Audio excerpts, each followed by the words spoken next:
आज आपण काळ्या मसाल्याचं वांग करणार आहोत. थोडासा रस्सा असेल त्याला असं. त्यासाठी कांदा आणि खोबरं भाजून घेऊ. त्यामध्ये थोडंसं लसूण टाकून देऊ. त्याला भाजून काढून घेऊ. त्यानंतर आपण शेंगदाणे थोडंसं तेल टाकून तळून घेऊ.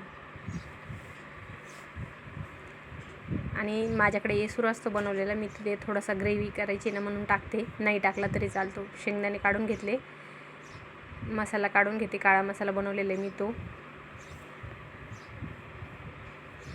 आणि धने पावडर घातले मी. तुमच्याकडे धने असतील तर धने भाजून घालू शकता.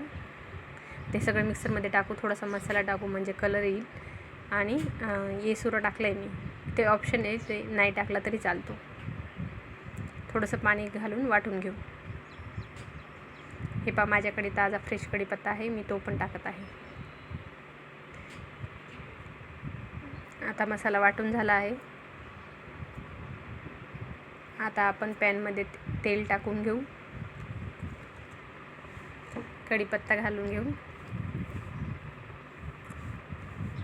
त्यानंतर मसाला आपण वाटलेला आहे ना तो घालू आणि त्याला छान परतून घेऊ. हा मस्त परतला आहे. आता त्यात तो मसाला ठेवला होता ना तो घालून घेऊ. काळा मसाला शिल्लक जो होता तो. आता त्यात थोडंसं गरम पाणी घालून घेऊ, म्हणजे छान तरी येते गरम पाणी घातल्यामुळे. थंड पाणी घातलं ना मग तरी नाही येत.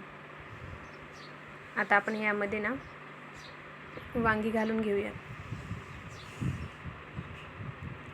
मस्त होऊन द्यायचे मसाल्यामध्ये.